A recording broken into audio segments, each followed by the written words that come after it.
Vamos a ir a Lucas capítulo 21. Lucas capítulo 21.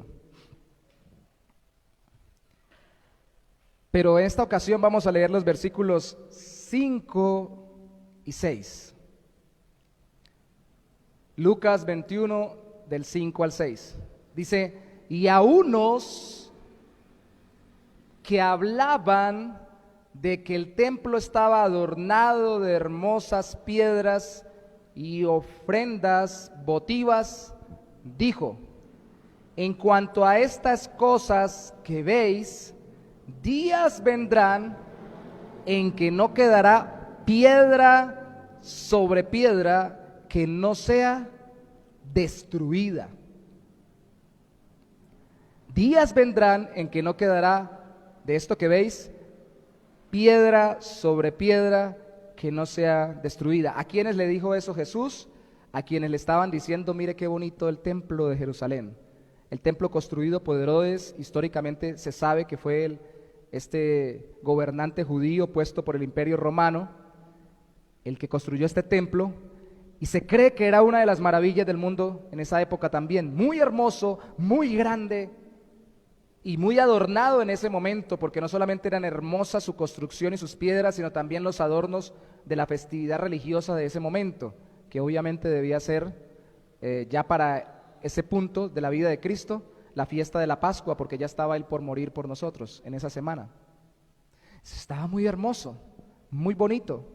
Y todo lo que a uno le parece hermoso, decíamos hace un rato en la escuela de liderazgo, porque tiene un orden que le da una buena estética. Antes lo estético era lo ordenado, hoy en día se ha revolucionado con la forma de pensar del ser humano, pero siempre cosas bien puestas, bien ordenadas, son bien bonitas. Y hablábamos de San Gil, Barichara, pueblitos que yo no conozco, pero que los hermanos que los han conocido y los han visto son muy bonitos en su organización colonial, la forma como están colocadas, incluso las piedras en la carretera, aquí eran piedras en la construcción. Pero esos son hermosos a los ojos y también cómodos para nuestra vida. Porque lo que está bien ordenado, como las sillas que están bien puestas, le permiten a usted llegar y sentarse bien y se ve hermoso, pero también se siente cómodo.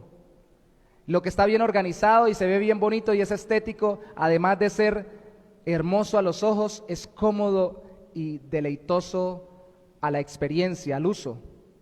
Lo que pasa es que las comodidades temporales son hermosas, pero nos inquietan frente a la posible pérdida de ellas en el futuro y en la eternidad.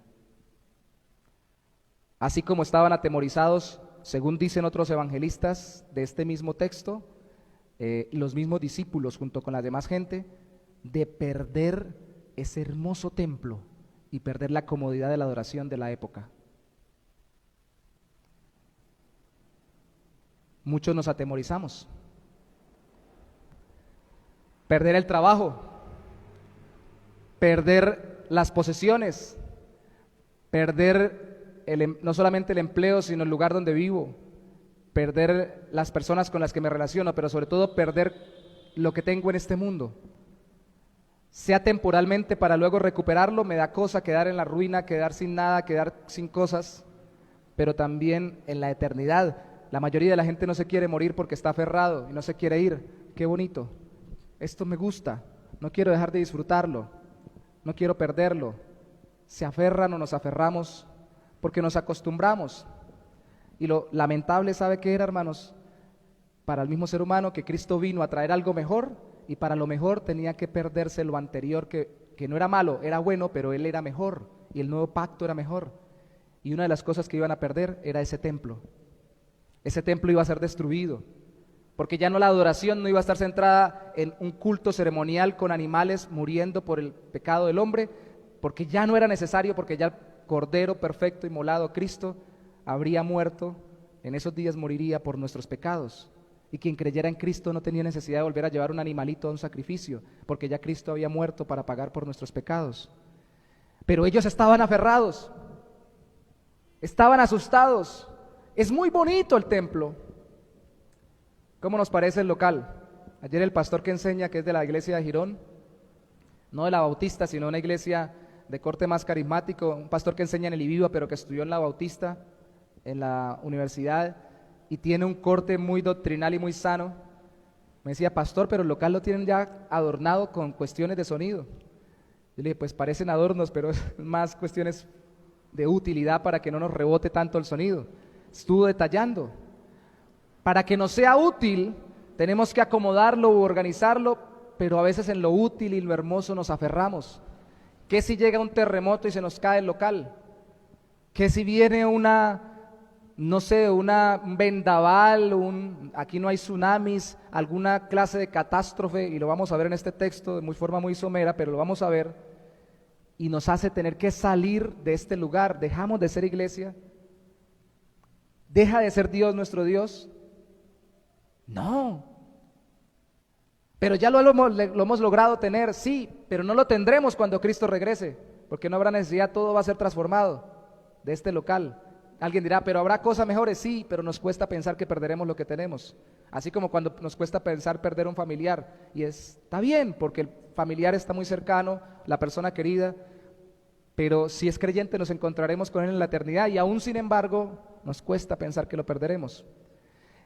Hoy mi deseo es que este capítulo que habla de el fin de las cosas, lo enfoquemos en el hecho de que Cristo es suficientemente valioso y poderoso como para que lo miremos y confiemos en Él frente a cualquier posible pérdida de esta vida. Cristo es suficientemente valioso y poderoso como para que mirándola a Él, confiemos en Él, así perdamos cualquier cosa en esta vida, o frente a la posibilidad de perder cualquier cosa en esta vida, por hermosa y cómoda que sea. Una buena relación, una buena casa, un buen lugar, se puede perder. Un buen sistema económico, un buen sistema político, sin que sean perfectos, se pueden perder. Todo puede pasar, porque aún no ha vuelto Cristo, pero Cristo es más valioso y poderoso. Es por ello que frente a esta inquietud de esa gente en ese momento, ¿qué hizo Cristo? Cristo les mandó a ellos varias cosas y nos manda por la palabra de Dios, ahora aplicado a nuestro contexto hoy en día y por la fe en Él, lo mismo aplicándolo a nuestras vidas. Entonces, ¿qué vamos a hacer? No voy a leer todo el texto desglosándolo porque es largo, pero sí voy a tratar de leerlo, incluso puede que alcance a leerlo todo, pero no mencionando en cada cosa una reflexión, sino solo acentuando aquellas partes donde estén órdenes directas de Cristo.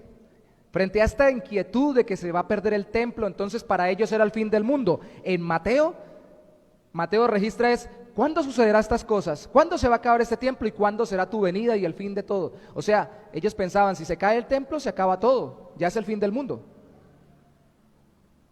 Yo creo que cuando se cayeron las Torres Gemelas, los que estaban en las Torres Gemelas pensaron, en el 2002 pensaron que el mundo se estaba acabando. Yo lo pensé viéndolo por televisión. Ahora se desata una guerra mundial y se va a acabar el mundo. En ese entonces prediqué de Mateo 24, que es el texto paralelo a este. Antes también había predicado, porque es que es muy importante que siempre entendamos que el Señor está reinando y que no es que el mundo se esté acabando necesariamente, sino que quiere Dios que nos aferremos más a Cristo. En el 2017 prediqué, al final del año 2017, basado en este texto. Solo me enfaticé en estos dos versículos, pero hoy son nuestro primer punto. Lo primero, no se dejen engañar ni se alarmen. Versículos 7 y 8. Y le preguntaron diciendo, Maestro, ¿cuándo será esto y qué habrá cuando estas cosas estén para suceder? Y él entonces dijo, mirad que no seáis engañados, porque vendrán muchos en mi nombre diciendo, yo soy el Cristo y el tiempo está cerca, mas no vayáis en pos de ellos. Leamos el 9. Y cuando oigáis de guerras y de sediciones, no os alarméis, porque es necesario que estas cosas acontezcan primero, pero el fin no será inmediatamente. Órdenes, no seáis engañados, mirad que no seáis engañados. Orden, no os alarméis. Traduzcámoslos, no se dejen engañar ni se dejen alarmar. Me preocupa a los cristianos que viven dejándose engañar por el hecho de que les dicen ya se está acabando el mundo, ¿O ya lo que está pasando es el fin del mundo? Me preocupan los cristianos que se dejan alarmar y viven más asustados por el fin del mundo que enfocados en el deseo de evangelizar y extender el reino de Dios. No se dejen engañar, pero tampoco se dejen alarmar. Primero porque los falsos cristos, según el versículo 8, dicen ser, pero no son lo que dicen ser. Ellos no son los que salvan. Si usted se da cuenta, en el versículo 8 dice que vendrán muchos en mi nombre diciendo yo soy el Cristo, haciéndose pasar por Jesús. ¿Por qué? Porque cuando escuchamos cosas, la gente interpreta lo que está pasando para nosotros. Ejemplo, a mitad de la noche yo escucho un ruido durmiendo aquí en el apartamento pastoral y yo puedo pensar, eso es mi hijo que se fue al segundo piso a hacer algo. Puede ser que se le cayó algo allá arriba, que duerme en el segundo piso o cuando va a dormir en el segundo piso. O puede ser un ruido acá afuera de alguien que cerró el portón. O puede ser alguien que esté tratando de abrir la puerta o el portón. O puede ser alguien que esté tratando de tirar una bomba al frente.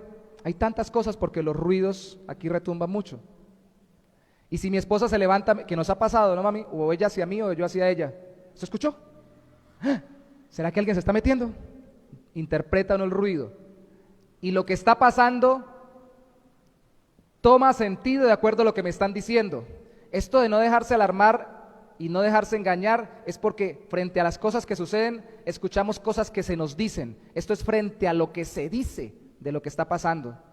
Entonces, como se nos dice, ya se está acabando el mundo, ya estas son las señales del fin, ya eso es que está muy cerca la venida de Cristo, y que se volvió una retahíla dentro del cristianismo, repetir eso. Si está pasando esto es que ya Cristo viene. Sí, claro, ya Cristo viene cada vez más, pero a veces lo aseguramos tanto que entre nosotros mismos nos alarmamos, que se da la oportunidad para que dentro de la alarma se presente alguien que reemplace al Señor y diga, sí, ya está viniendo Cristo, y mire, el Señor me ha puesto a mí para decir que este tiempo es el tiempo que hagamos esto, y saca una falsa doctrina y hasta termina promoviéndose él como si fuera el Señor ya aquí en la tierra. Ya hay gente, ya han habido personas que se han proclamado que son Cristo y utilizan esa alarma, y no es raro que las falsas doctrinas utilicen el énfasis en la segunda venida de Cristo para poder introducir sus falsas enseñanzas y sus falsos cristos. No es raro, y hasta que ellos mismos se promuevan los líderes como los que redimen o los que salvan como si fueran Cristo. Lo hacen aprovechando lo que escuchamos de lo que está pasando. Porque nos dejamos alarmar, también nos dejamos engañar. Entonces el Señor dice, pilas, escuchan muchas cosas, no se dejen engañar. Pero también, de acuerdo al versículo 9, si por un lado se aprovechan del deseo de la gente de salvarse de las catástrofes para darles un falso Cristo, por el otro lado, según el versículo 9, se aprovechan del deseo de la gente de conocer fechas del fin del mundo para alarmar más a las personas. Y hay pastores de muy sana doctrina que han cometido este error. Denominaciones enteras han salido con falsas doctrinas de este tipo de error. Cristianos genuinos que han tenido que retractarse han concluido, no por una manifestación rara ni por una revelación, sino estudiando la Biblia, yo le pongo fecha a la venida de Cristo, y han caído en este error, dejándose llevar por la alarma y por el deseo morboso que tenemos nosotros muchas veces de querer saber cuándo es que viene Cristo, a qué horas, o por lo menos en qué época, más o menos para qué año. Y usted mira los videos cristianos en YouTube que más se miran, son los que le dicen, calcula en qué año va a venir el Señor, que el Señor va a venir en el 2021. Este texto lo prediqué, no porque fuera en orden como esta vez, en el 2017, fue la predicación número 47 del domingo del 2017, cuando ya tomamos como pastor, porque estaban diciendo en ese momento, y lo tengo apuntado, que ya estaba el fin del mundo porque se iban a unir ciertas constelaciones, iba a pasar algo, y que ya era el fin del mundo. Entonces la gente se deja alarmar, y como se deja alarmar y quiere conocer fechas, se deja poner fechas. Uy, sí, tiene como razón, tiene que ser por ahí para ese mes más o menos, y para esa semana y para ese día. Cuadra, porque lo que dicen tiene lógica, porque si lo presentan sin lógica, pues lógicamente no lo vamos a recibir. Pero están jugando con nuestra mentalidad de conocer fechas, y la fecha ni la hora nadie la sabe, Cristo lo aseguró. y lo vemos al final de este texto cuando habla de la figura del ladrón en la noche, tiene que ser sorpresivo, y para que sea sorpresivo no se puede saber la fecha exacta. Empieza el Señor hablándonos a ellos y a nosotros hoy en día directamente. No se dejen alarmar, porque eso es lo que da falsas doctrinas y desestabiliza a la iglesia y no le deja enfocarse en su labor que tiene que estar haciendo en ese momento. Antes de eso tienen que pasar guerras entre países, desastres naturales, hambrunas, epidemias, que ahí le llaman plagas, o pestilencias. Y créame que el coronavirus no es la más grande de las pestilencias, por lo menos no por su mortalidad, tal vez sí por su contagiosidad, pero no por su mortalidad. Han habido más terribles y seguramente habrá más terribles después. Y si hoy estamos alarmados, y por eso les decía hace un rato que iba a mencionar algo de esto, así fuera muy corto, con un COVID-19, ¿qué nos imaginamos cuando venga el COVID-20 o el COVID-21? O la quinta, la sexta, la séptima cepa, o no ya no la tercera, sino la cuarta, la quinta, la sexta, la séptima ola del mismo COVID. ¿Qué vamos a hacer? ¿Vamos a seguir alarmados, pasmados, paralizados, si esto va a seguir pasando? Y todavía no es el fin. Claramente el versículo 18 dice, el 9 al final dice, el fin no será inmediatamente. Es necesario que acontezcan cosas de estas, pero no será el fin. Las cosas que tienen que acontecer primero antes del fin es que se exacerbe pestes, hambrunas, guerras, de acuerdo a los versículos 10 al 19. Pero ¿qué debemos hacer durante ese aumento, ese incremento mientras Cristo no ha regresado? Primero y principal, este punto es no dejarnos engañar ni dejarnos alarmar, pero es para que aprovechemos para predicar, confiando en que Dios nos protege. Voy a leer los versículos 10 al 19 de corrido. Entonces les dijo, se levantará nación contra nación y reino contra reino, y habrá grandes terremotos y en diferentes lugares hambres y pestilencias, y habrá terror y grandes señales del cielo. Pero antes de todas estas cosas os echarán mano y os perseguirán y os entregarán a las sinagogas y a las cárceles, y seréis llevados ante reyes y ante gobernadores por causa de mi nombre. Y esto será ocasión para dar testimonio. Es el momento para dar testimonio. Verso 14, 10 y 14. Proponed en vuestros corazones no pensar antes cómo habéis de responder en vuestra defensa, porque yo os daré palabra y sabiduría, la cual no podrán resistir ni contradecir todos los que se opongan, mas seréis entregados aún por vuestros padres y hermanos y parientes y amigos, y matarán a alguno de vosotros, y seréis aborrecidos de todos por causa de mi nombre, pero ni un cabello de vuestra cabeza perecerá. Con vuestra paciencia ganaréis vuestras almas. Hay que seguir predicando pacientemente en medio de las dificultades, antes de que Cristo regrese. Pero aquí le dice, no se asusten tanto por las catástrofes, porque antes de las catástrofes tienen que perseguirlos a ustedes. Asústense si quieren asustarse, porque van a ser perseguidos, pero no es para que se asusten, sino para que entiendan que tienen que aprovechar eso para predicar más y para predicar mejor. Se debe aprovechar confiando en la protección del Señor, y hay varias cosas paradójicas ahí que parecieran, una paradoja es una aparente contradicción, parecieran contradictorias.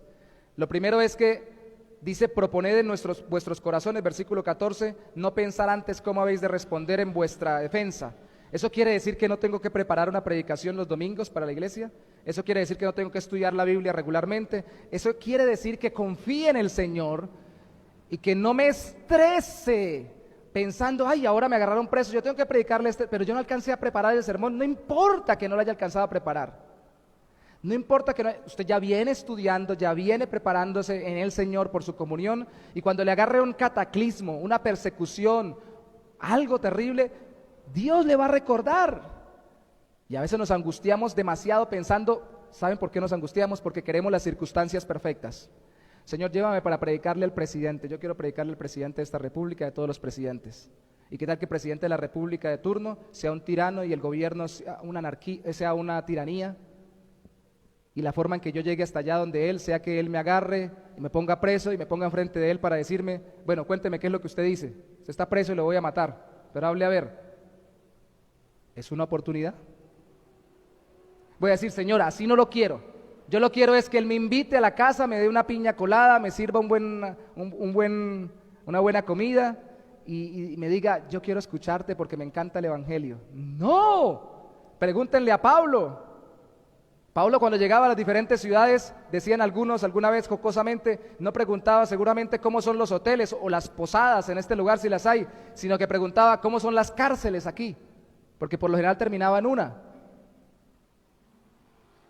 O qué tan duras son las piedras. Yo creo que entraba mirando las piedras del camino. ¿Con cuál de esas me irán a dar? Porque varias veces lo tiraron a apedrearlo y lo apedrearon hasta casi matarlo. Pregúntenle a él si cuando estaba entre Félix, el gobernador, los procónsules, ante el mismo gobernador de Judea, puesto por el Imperio Romano, y cuando llegó hasta la casa de César en Roma, llegó en una limusina, que no existía en esa época, tal vez un carruaje, con una alfombra roja, y le dijeron siéntese aquí en el salón del banquete para que le predique al rey, al procónsul o al gobernador. Llegó preso, y él aprovechó la oportunidad para predicar. El problema es que tenemos un esquema mental muy cómodo, y este sermón va dirigido por Cristo a los discípulos primeramente, pero a nosotros también, en esa época primeramente, pero a todas las épocas también, para que dejemos de pensar que servir al Señor es en circunstancias cómodas. Dejemos de aferrarnos a lo que está aquí y dejemos de alarmarnos porque perdamos algo que está aquí. Dejemos de estar pendiente de qué estamos perdiendo y más bien miremos qué oportunidades se nos están abriendo. Eso es paradójico, ¿cierto? Porque en vez de estar asustado y diciendo, no, yo le voy a hacer las oportunidades perfectas para que usted se prepare bien y le predique lo mejor posible al rey. No, en momentos van a ser para predicar, en momentos que ni siquiera usted tuvo la oportunidad de preparar algo especial, pero como ya viene caminando con el Señor en su palabra y en oración, Dios le va a usar. Eso es lo que quiere decir. Somos muy perfeccionistas, pero porque somos muy egocéntricos y queremos hacer las cosas como yo quede bien, o como la iglesia quede bien, o la institución quede bien. Y eso nos limita al servicio ministerial. Ustedes no saben cuántas veces yo he tenido que escuchar personas, lo he hablado los miércoles, que le dice uno, ora hermano para terminar la reunión. Ay, yo no sé orar. No tiene que orar perfecto. Hermano, compártale a fulanito un momentico que yo voy aquí a hacer tal cosa. Ay, pastor, pero es que usted sabe predicar, yo no sé predicar. No, no le va a hacer un sermón exegético con un bosquejo, primer, segundo, tercer punto, introducción, conclusión. Le va a compartir lo que usted sabe del Señor. Va a orar por él, hágale.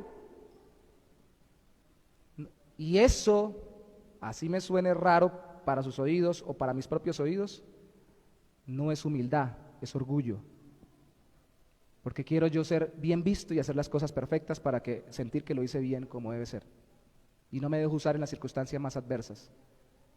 Y el no querer que el Señor venga en medio de dificultades y nos dé oportunidad de predicar en medio de dificultades, es querer que las circunstancias sean perfectas de acuerdo a lo que mi orgullo quiere que se cuadren para poder hacer el ministerio. ¿Ustedes que no creen que yo quisiera que no hubiera coronavirus? Que no hubiera temores, que no hubiera hermanos con la posibilidad de contagiarse, que no hubiera sillas vacías hoy o que no hubiera una cantidad de circunstancias especiales por las cuales no nos podemos congregar unos o llegar otros que son no creyentes y que quisieran venir.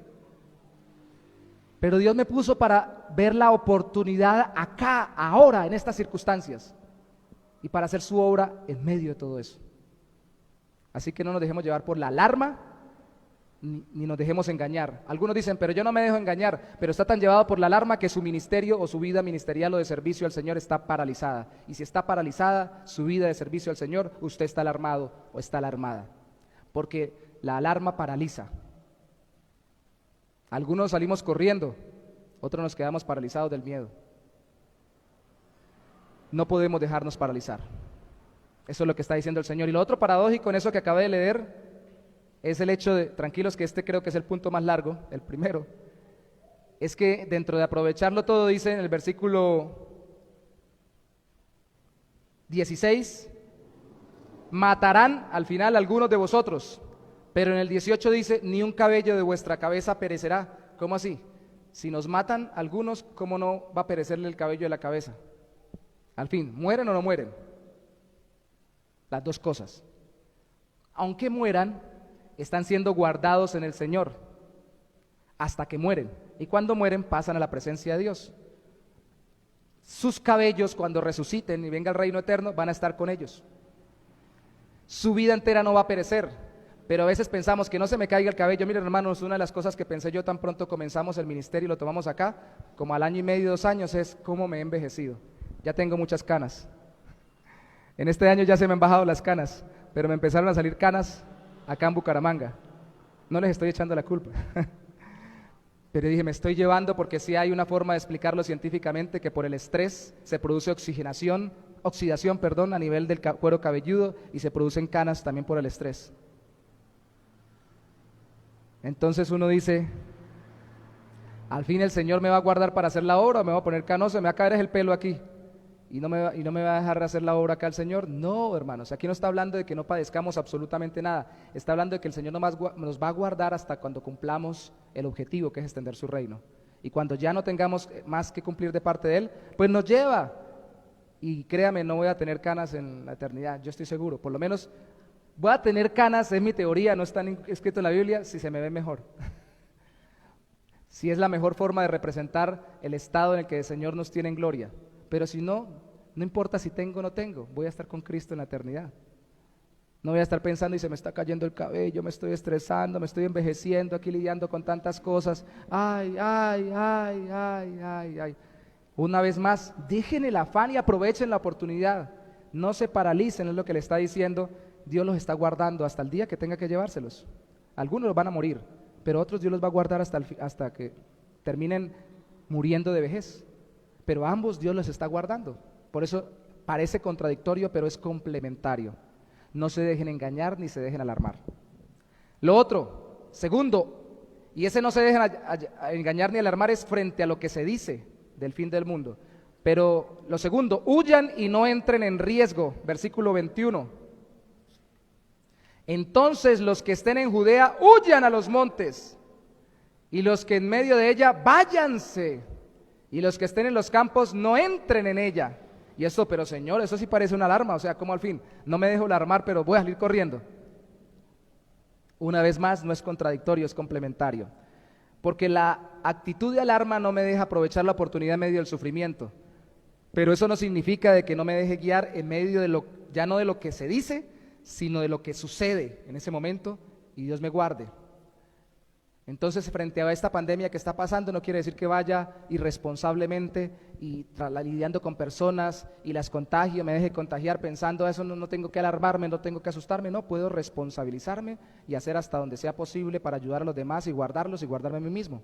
Aquí huir y no entrar en riesgo, no quedarse en la ciudad, significa no se deje agarrar por la guerra, porque iban a llegar en el año 70, que fue lo que sucedió, e iban a arrasar los romanos con toda Jerusalén, la iban a sitiar durante varios años y propiamente en el año 70 iban a poder entrar, iban a acabar con todo. Y Jesús les está diciendo algo muy práctico: no se dejen matar. Ay, que porque soy cristiano no le tengo miedo al fin del mundo, entonces me voy a dejar matar. No, muévase, sea práctico. Salga corriendo si tiene que hacerlo. Y si está en el campo, pues no se regrese porque llegaron a acabar con todo. No diga, yo soy creyente, me regreso a morir con todos los demás. No, quédese allá. Escóndase. Ah, pero si estoy adentro y pasaron por afuera, entonces me quedo aquí. Quédese. Espere a ver si ahí puede salvarse. ¿Por qué? Porque frente a lo que sucede en el momento, como guerras, conflictos temporales, antes del verdadero final del mundo, que pasaría para ellos, al parecer para ellos les parecería un final del mundo lo que les pasó en el año 70, es sabio huir para conservar la vida, para servir al Señor con vida.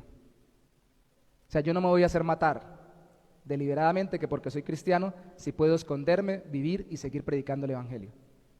¿Me explico? Eso lo saco del mismo versículo 21, consérvense.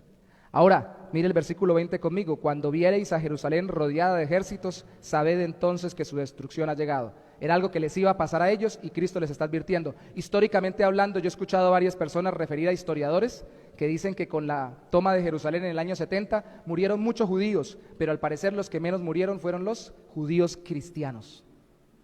¿Por qué? Porque tomaron esta recomendación de Cristo en serio y no se metieron allá que los mataran. De hecho, hubo una polémica y profundizó la división entre los judíos y los cristianos que habían sido judíos, y los judíos que no eran cristianos, no se convirtieron a Cristo porque los tenían como traidores a la patria, que no se quedaron acá para luchar contra el imperio que se nos metió para matarnos. Entonces, pero ellos conservaron su vida porque lo importante era transmitir el Evangelio. Eso era lo importante. Entonces puede guardarse usted y preservar su vida con cosas que tenga que hacer, pero eso no es contradictorio con el estado de alarma. deje de estar alarmado, y yo también debo dejar de estar alarmado, aunque no deje de conservarme y de no meterme en cosas que me van a hacer daño. Eso no es contradictorio. Algunos solamente nos cuidamos cuando estamos asustados, así como hay padres que solo corregimos, porque yo ya estoy saliendo de esa etapa, o solo corrigen a sus hijos cuando están de mal genio. Así algunos solamente tomamos la iniciativa de cuidarnos cuando estamos asustados. Ay, ahora sí me cuido, ahora sí me toca no comer tanto pan, porque me salió el colesterol alto, los triglicéridos. Cuando me asustan, ahí sí. ¿Hasta dónde le llega el cuidado? Hasta donde le llegó el susto. Cuando termina el susto, ya no se cuida más. Entonces, tenga en cuenta eso. Susto lleva al cuidado, pero es un cuidado muy efímero. Y por eso muchos queremos vivir asustados todo el tiempo para todo el tiempo ir cuidándonos, ¿no, hermanos? No, tenemos que hacerlos por conciencia, porque queremos servir al Señor. Cuidamos nuestra salud. Yo sí quiero vivir muchos años, pero para predicar a Cristo, si no, ¿para qué los quiero vivir?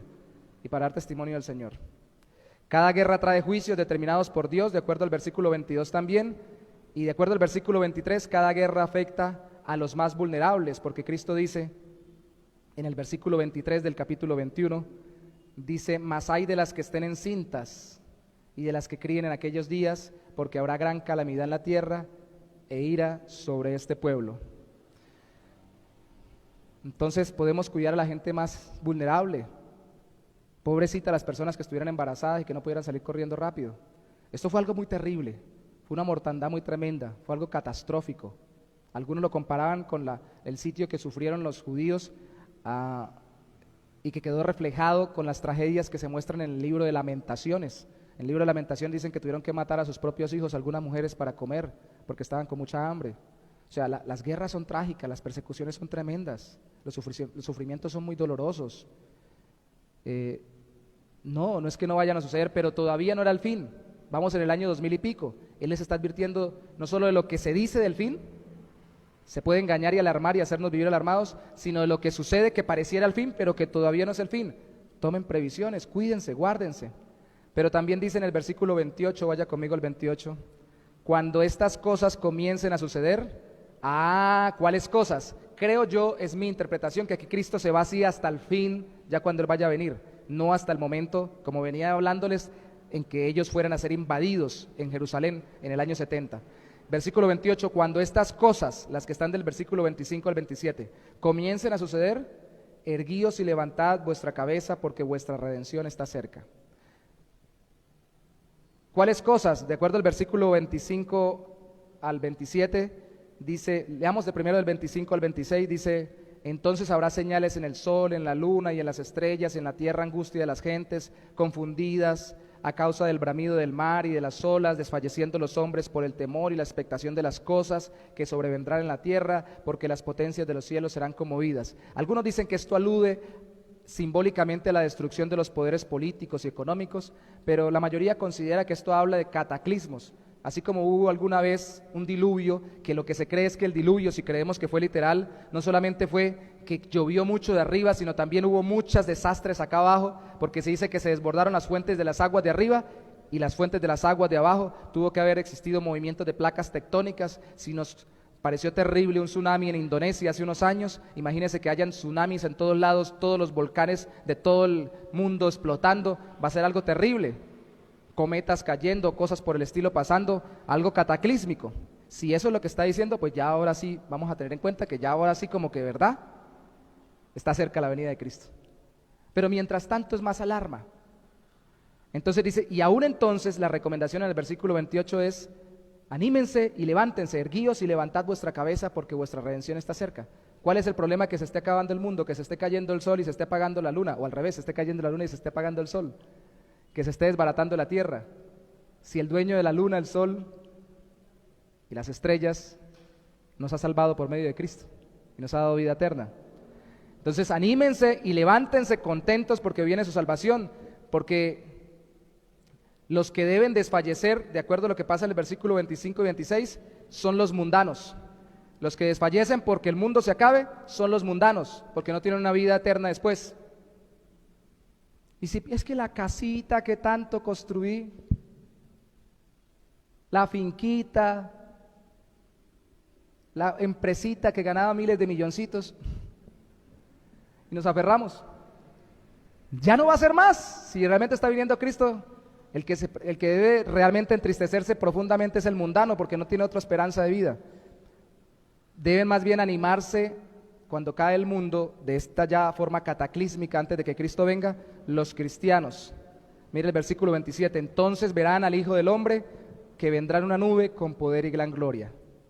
Se está cayendo las estrellas, se está apagando el sol, o nos está quemando demasiado, o se vino la luna contra la tierra, pero está llegando Cristo. ¿Qué es más importante?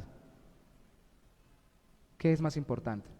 Entonces nosotros debemos levantarnos y erguirnos. Entonces no dejarnos engañar ni alarmar, ni dejarnos alarmar frente a lo que se dice, huir y no entrar en riesgos, sino cuidarnos físicamente frente a lo que está sucediendo o sucede, pero animarnos y levantarnos frente a lo que suceda o a lo que sucederá cuando realmente Cristo esté viniendo. Incluso el mismo día que Cristo esté viniendo, si se está cayendo el mundo, levántense y anímense, Cristo está viniendo por nosotros. Y al final, cuídense, pero ya no físicamente como el tercer punto, sino espiritualmente, y estén alerta. De acuerdo al versículo, capítulo 21, versículo 34 al 36. Mirad también por vosotros mismos, por vuestros corazones, no se carguen de glotonería y embriaguez y de los afanes de esta vida, y venga de repente sobre vosotros aquel día, cuando Cristo regrese. Aquí está hablando del regreso de Cristo. Porque como un lazo vendrá sobre todos los que habitan sobre la faz de toda la tierra. Velad, pues, otra orden. Mirad por vosotros mismos, velad, versículo 36, pues en todo tiempo orando, que seáis tenidos por dignos de escapar de estas cosas que vendrán y de estar en pie delante del Hijo del Hombre. Velad. Mírense ustedes mismos. Yo lo resumo así en nuestra forma de hablar. Cuídense y estén alerta. Al principio se habla de no estar alarmado frente a lo que se dice del fin del mundo. Luego de cuidarnos físicamente, no entrar en riesgos frente a lo que sucede en el tiempo que estamos viviendo, que todavía no es el fin del mundo. Luego anímense y levántese si ya está llegando el fin del mundo, frente a lo que suceda cuando Cristo regrese. Pero al final, todo tiempo, cuídese espiritualmente y esté alerta.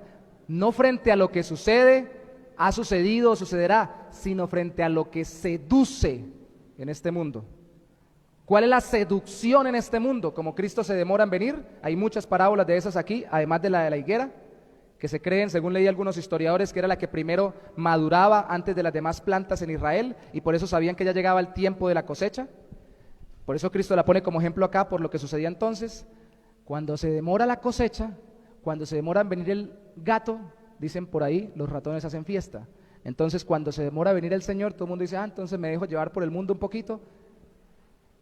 Y esto sucede tanto en lo escatológico como en lo personal.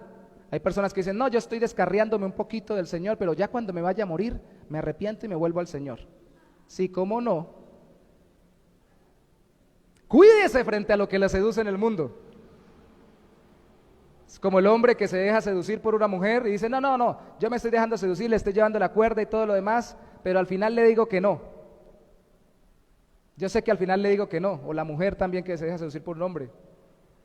Es como aquel que se pone a jugar con lo que sabe que le es tentación. Entonces yo sé que a mí el licor me es tentación, entonces yo pongo ahí la botella y le digo, no, yo estoy ejerciendo el dominio propio, lo estoy poniendo ahí, al rato paso otra vez y miro un traguito nada más para probar a ver si es que yo soy suficientemente fuerte, y empieza a coquetear. Es seducido mientras no ve que Cristo ha llegado, mientras no ve que ha tenido que partir a Cristo o que Cristo ha regresado. Y como cuando eso pasa, muchos que se dicen cristianos que no lo son, terminan dejándose seducir por el pecado, y los creyentes terminan sufriendo muchas dificultades, aún siendo creyentes, porque coqueteamos con el pecado. Glotonerías, ahí no está hablando solamente de fornicación, adulterio, está hablando de glotonerías, embriagueces, y eso que es muy tremendo el versículo 34, afanes de esta vida. Yo no era un borracho, yo no era un drogadicto, yo no era un delincuente, yo no era un matón, yo no era nada de eso. Sí, pero no, ni oraba, ni leía la palabra, ni se congregaba, ni servía al Señor, ni evangelizaba. No, tengo que producir, tengo que trabajar, tengo que hacer la empresa, el negocio, el mundo, el gobierno, el estudio, el éxito, afanado. Y nos dejamos seducir porque el mundo nos entretiene y nos afana para que no nos dediquemos a lo que debemos dedicarnos, que es a la extensión del reino de los cielos. Y el Señor está queriendo que sepamos que habrá una generación en que sí verá esas señales, que es lo que creemos que se interpretan en el versículo 29, más concretamente,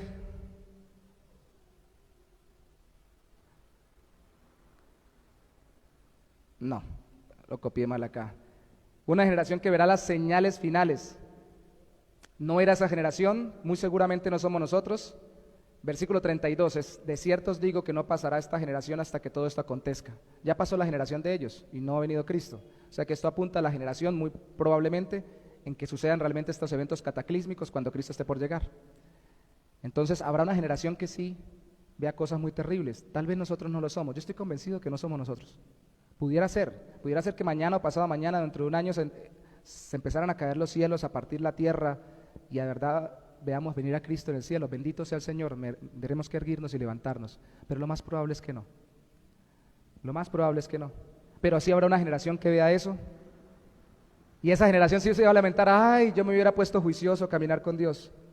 Pero también nosotros debemos cuidarnos, porque si no ha venido Cristo, nosotros sí partiremos a su presencia y moriremos. O Él viene o nosotros vamos. Así que igual tenemos que luchar y estar alerta en contra de nuestra propia tentación, de nuestro propio pecado, de nuestro propio afán de esta vida, porque toda generación va a ser seducida de esa forma para no caminar con Cristo. Al final, confíe en Cristo, porque confiar en Cristo para nuestra salvación eterna es estar pendiente de lo que Él nos dice a través de su palabra, así como lo escucharon entonces cuando enseñaba desde el templo que sería destruido. Fíjense qué paradójico como termina el capítulo. Versículos 37 y 38. Y enseñaba de día en el templo el que acababa de decir que iba a ser destruido. Y de noche saliendo se estaba en el monte que se llama de los Olivos, y todo el pueblo venía a él por la mañana para oírle otra vez en el templo. Es que el mundo se va a acabar, entonces no voy a hacer nada. Cristo dijo: ese templo no va a quedar construido, entonces ya no nos reunamos en el templo, yo ya no predico en el templo. Y ya que la gente se muera porque el templo va a ser caído, no. Así todo esto se vaya a acabar, tengo que ser útil para el Señor. No dejarme alarmar frente a lo que se dice, cuidarme, guardarme físicamente, no entrar en riesgo frente a lo que sucede, animarme y levantarme si ya, frente a lo que suceda, si ya es el fin del mundo real, si ya Cristo está viniendo, y cuidarme y estar alerta, velar en oración, ayunar, orar, caminar con Dios y no dejarme llevar por los afanes de este mundo que me seducen a dejar al Señor. Ellos estuvieron pendientes de Cristo en el mismo templo que iba a ser destruido. Usted y yo tenemos que estar pendientes del Señor todo el tiempo en oración en su palabra, antes de que o Él venga o yo vaya. Si no, nos vamos a quedar alarmados, no nos vamos a cuidar, no vamos a estar erguidos y levantados si Él verdaderamente llegara, y vamos a dejarnos seducir por el mundo. Si no estamos pendientes de Cristo, que Él sea más valioso. Empecé diciendo: Cristo es suficientemente valioso y poderoso como para que lo miremos y confiemos en Él frente a cualquier posible pérdida en esta vida. Solo haciendo esto podremos vivir en paz y en santidad en medio de la incertidumbre de esta vida perecedera. Hoy hay cosas, mañana puede que no estén. Él sí está y va a regresar y nos va a llevar a su presencia. Él es eterno. Amén. Sin alarma, con cuidado, animados y en alerta frente a la tentación. Póngase sobre sus pies, por favor, para orar. Padre, gracias por bendecirnos con tu palabra. Gracias, Señor, porque tu palabra es viva. Podemos decir como Pedro dijo en ese momento a Cristo en Juan capítulo 6: ¿a quién iremos si solo tú tienes palabras de vida eterna? Los demás, con lo que nos dicen, solo o nos quieren engañar o alarmar, consciente o inconscientemente. Los demás realmente no nos quieren cuidar, como tú sí lo quieres hacer en medio de lo que sucede en cada instancia de nuestra vida. Los demás no nos querrán verdaderamente animar, porque no nos animarán realmente contigo y tu regreso. Los demás realmente no nos quieren cuidar hasta lo profundo del corazón, de tentación y de pecado, como solo tú lo puedes hacer en Cristo. Pero tú lo haces a través de tu palabra. Ellos estaban atentos a Cristo en el templo todos los días, y los discípulos en el monte de los Olivos también en la noche. Nosotros a tu palabra, en oración, juntos, en ayuno, en intercesión, en cultos, conectados en tu presencia. No dejes que nuestro corazón se llene de pánico y nos paralicemos. No dejes que nuestro corazón se llene de irresponsabilidad y no nos cuidemos temporalmente. No dejes que vivamos desanimados, desalentados y no nos animemos en Cristo, que es el único que nos hace siempre vivir con ánimo y con alegría. Y no dejes que nos descuidemos frente a un mundo que nos tienta con las afanes y las ansiedades de este tiempo. Por amor de tu nombre, fija nuestros ojos en Cristo. Como dice aquel himno, fija mis ojos en Cristo.